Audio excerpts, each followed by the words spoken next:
Hello everyone, and thank you for joining us today for volunteering for ACTE, how and why to get involved in ACTE's committees. Today our speakers will be Colleen Kepler and Kate Dowdy, who is ACTE's Director of Leadership and Awards.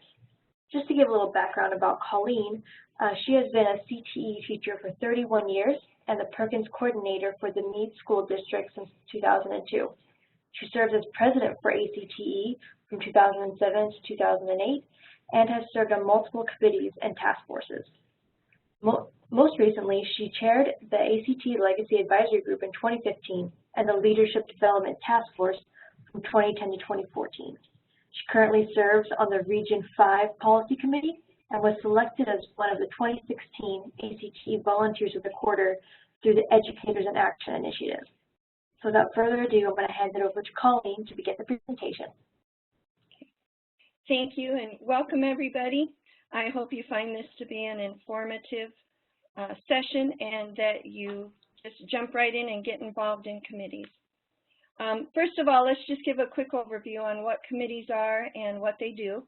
And as you can see the definition there, a group of persons elected or appointed to perform some service or function to investigate, report, or act upon a matter.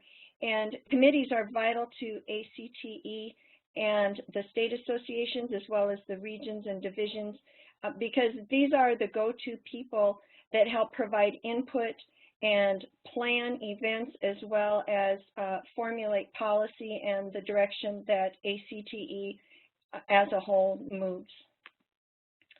So why are they important? I guess I've addressed this a little bit already, but it does ensure checks and balances on key processes. There's an audit committee. There is a committee that makes sure that all of the finances and everything are in order for the association.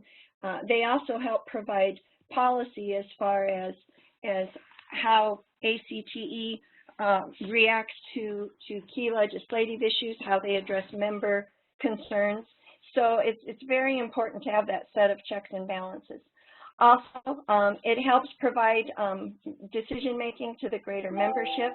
So there's the opportunity to provide input on resolutions and actions that we take. Very important for education is it's an avenue to develop future leaders. And I'm going to share with you a little bit later about the journey that I took that got me involved and how it led to running for ACTE president. And then also we need members to understand the mission and the work of the organization and to help share that information with other members who may not be involved in committees and non-members as well as the policymakers. So it's a chance to get some diverse viewpoints because we all have different needs and issues going on in our schools and our state, and it's a way to get that information out and share it with others. So on the ACTE level, there are national committees, and these are made up of members who are appointed by the vice presidents to represent their region or division. Normally, these applications will come out usually in January, and they're filled between April and June. So if you're interested in serving on a national committee, you need to be watching for emails from your region and division VPs as well as from ACTE, and make sure you get those applications filled out and submitted. And a term is 2 years, and you're eligible to serve 2 terms.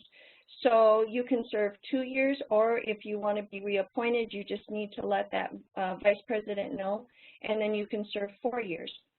And then at the region and division level, there's policy committees, and what they do is they're very, very involved. For example, when I served on a division committee, we were involved in helping plan the conference in Denver, which was many years ago. But also we provided input and we put together newsletters that were sent out to the different members. And these appointments and terms are going to vary by region and division. For example, Region 5, the Policy Committee serves a 3-year term, and a state cannot succeed itself. So I'm from South Dakota. If someone from South Dakota were to go off of the Policy Committee in June, I would have to wait a year to apply so that another state would have an opportunity to have a representative on there. All of these committees meet at Vision, and then also the region policy committees are going to meet at their regional conferences. And I can tell you that for Region 5, we hold monthly conference calls as well to make sure that we're getting everything done that we need to address the needs of our region and that we're planning and ready for Vision. And then I'm going to let Kate address the national committees and what they do. Thanks, Colleen. So at the national level, ACTE has 6 standing committees. Each one does something a little bit different, but their work is ongoing and cyclical in nature. So they exist and continue their work each year. The Audit Review Committee is responsible for evaluating ACTE's accounting procedures and reviewing our annual audits. They also oversee our financial reporting, internal controls, and audit processes. The Awards Committee is in charge of overseeing our national awards programs, the Member Awards and the Image Awards, and committee members are involved in the judging and scoring of applications and the interviewing of candidates. Our Bylaws Committee annually reviews our policies and procedures and makes sure that our operations are reflective of our national policies and makes updates as needed. The CT Support Fund helps fundraise for our CT Support Fund activities. The Nominating Committee oversees our nominating and election process for our annual Board of Directors elections. And the Resolutions Committee collects and reviews resolutions that are submitted by the membership. Resolutions are basically positions that ACTE can take officially on certain aspects of education policy. And then we have more information on each of our national standing committees on our website. Thank you, Kate. And I would encourage you to go to this website and look over these different committees and what their purpose is and their policies for operation. It really is a great chance to learn more about the association and career and technical education as a whole. And then I've given you a little bit of an overview already as far as what the policy committees do, but it's really important that they help develop the region and the division budget. Each year, the regions and the divisions are given an operating budget from ACTE that's based on membership. And so how are those dollars spent to best meet the needs of the members of that division and region? And so it really is a critical component, and I can tell you that from Region 5, we have a lot of discussion about the best uses of those dollars. And then they also help plan and support and monitor the activities at the region and division. And as an example of this, in Region 5, each of us is assigned a liaison to one of the committees. And so we help provide information and clarification. We're a non-voting member, but we are there to help answer any questions and then also to relay any concerns back to our Region 5 Vice President. The other thing that we do is each of us is assigned 3 to 4 states, and it's our responsibility when the monthly membership reports come out, we forward the information to the states as far as if they've gained membership, if they have any memberships who have dropped off because of non-renewal.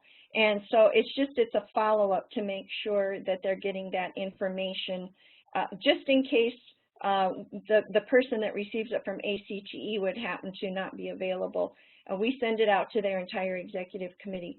And then we also share information with them in regards to Vision and also the Region 5 conference. So any important information coming up, we help serve as another link in the communication process. And then we're also each assigned a specific task. And so, for example, in Region 5, I am the liaison to the next state that is planning the regional conference, so I'm on their conference calls with them when it works out with my teaching schedule. And then I also am in charge of our Hall of Fame nominations. And then we have someone who's in charge of the state updates that they do at our regional conference, sending that information out and verifying with all the states that they're submitting their necessary paperwork. We have a person who's a treasurer who works with our region VP to make sure that that we're on budget and things are getting spent the way they're supposed to be. And we also have someone who makes the updates to the web page if one of us happens to find an error or something that's out of date, rather than having a trail of having to go to the region VP and then that information getting to the person in charge of the web page. We can just contact him directly and he gets that taken care of. And so that kind of addresses the third bullet, which is providing assistance to the region or the division leader.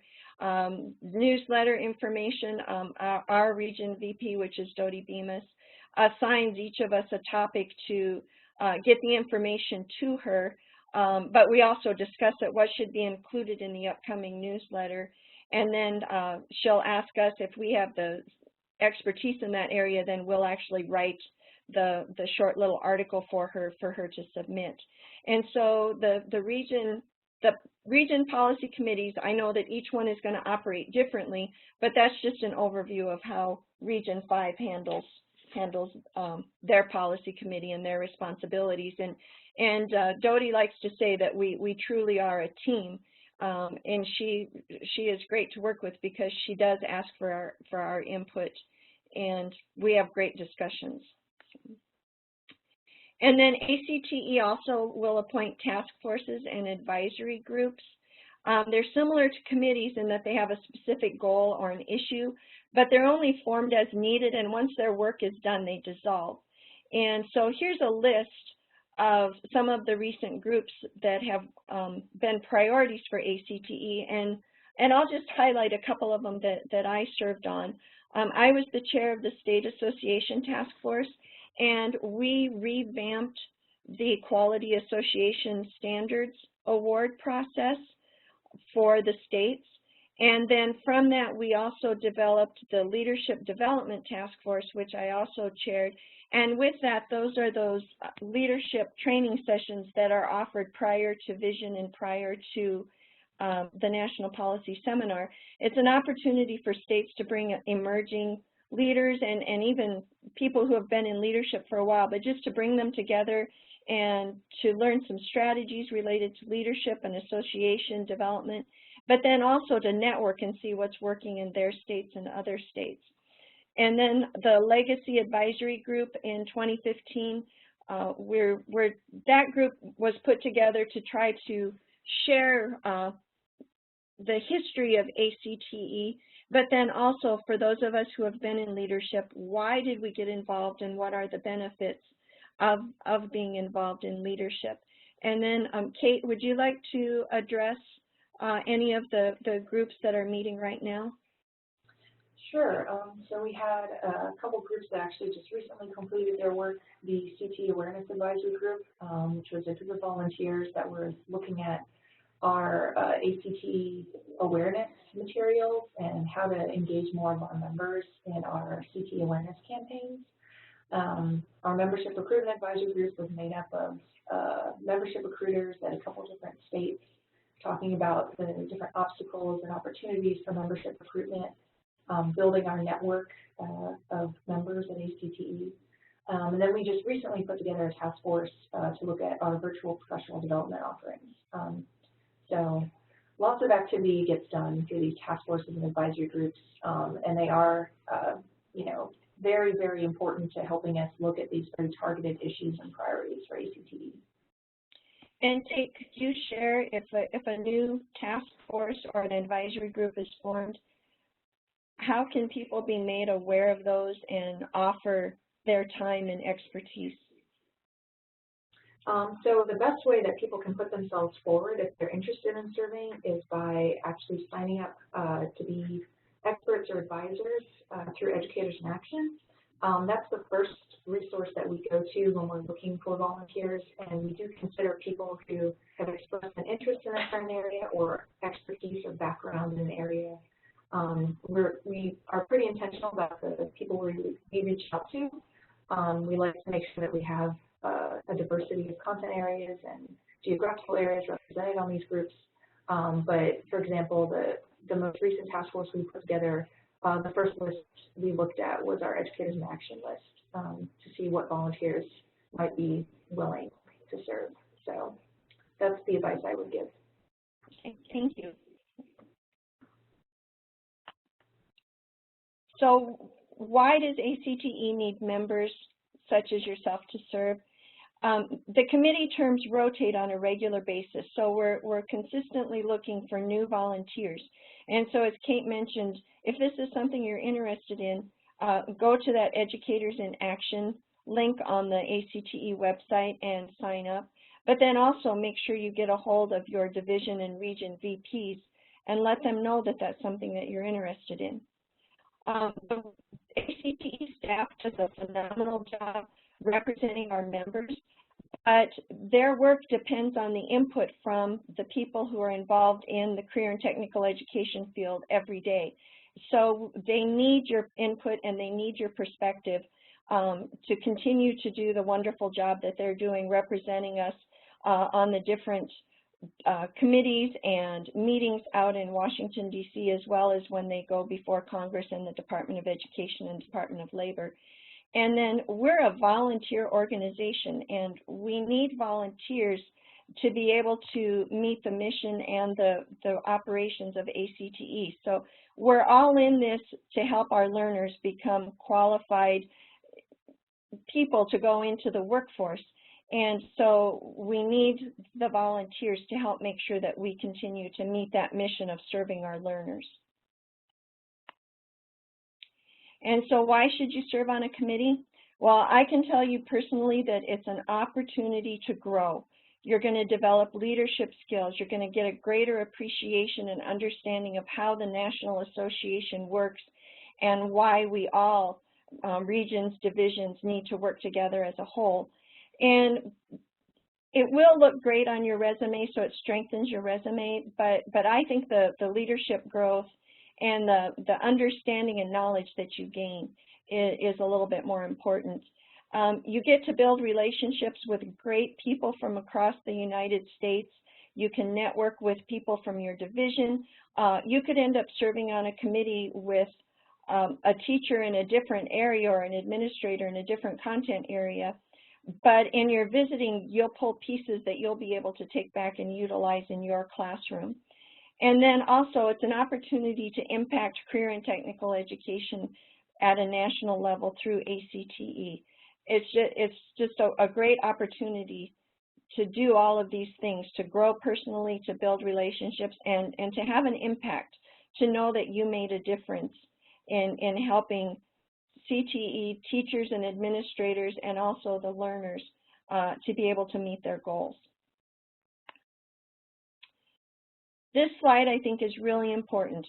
When you're thinking about serving on a committee, look at the time commitment. Most of the national committees are going to require 2 to 10 hours of phone calls or face-to-face meetings a few times per year. Some are more intensive. They're going to require a few more phone calls. But if you're concerned that you don't have the travel money, a lot of them meet just like we're meeting right now over the web, or they're meeting on a conference call. But you do need to consider that time commitment. What is your area of expertise? For example, the audit committee, you need to have some background in finance and how budgets work. But you can also learn that if you're willing to learn. Most of the committees, it's just a desire to serve and a desire to provide input is what's important. And this third bulletin is the most important. You must be willing to participate and to contribute. Don't sign up for a committee just so that you can list it on your resume. Be sincere and really try to work with them, with the rest of the committee members, so that you can participate in those calls.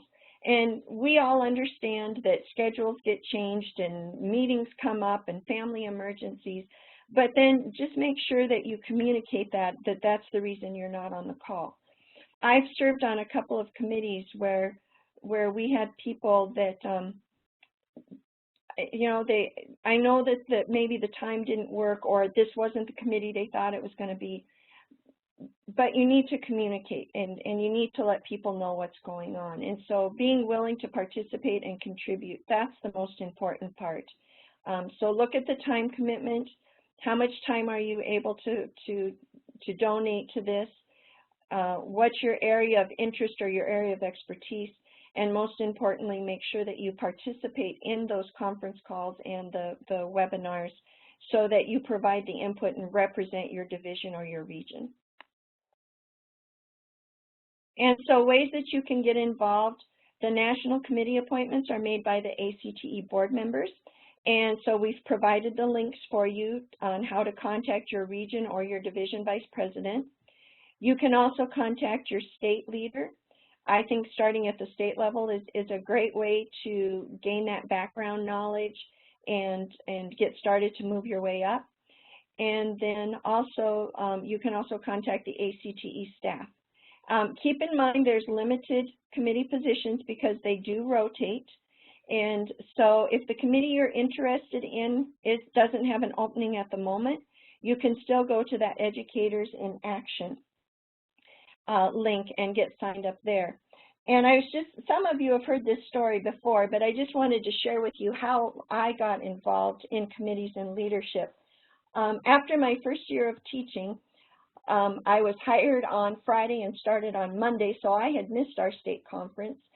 But the next year, I went to our state, it was home economics at the time, but the state fax meeting, and one of the people from my hometown who was a fax teacher in another town came up and said, Colleen, in this organization, everyone serves on a committee, and I know you like to do such and such, and so I signed you up. And so that's how I got started with my involvement. I really enjoyed it. A couple of years later, I was asked to run for the division office, so I did that, and then I ended up running for the division president-elect, served on that, which moved me up to serving on our South Dakota Board of Directors. Through that, I got involved in Region 5, started serving on committees in Region 5, awards and legislation, the policy committee. So this is my second go-round on the Region 5 policy committee. But then I also started getting involved at the national level.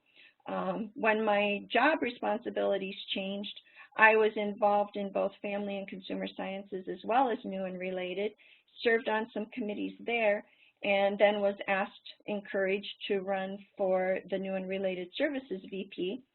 So ran for that position and got it, served on the ACTE board, was fortunate enough to serve as the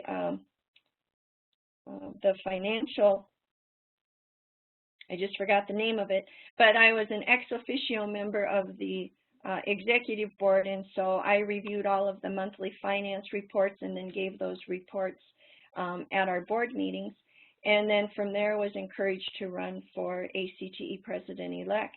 And I can tell you that I wouldn't change a thing. I have learned so much. I have met great people. I think it's improved how I teach. It's improved how I handle our Perkins grants at the school. And it's just been a great opportunity to grow and learn and to serve.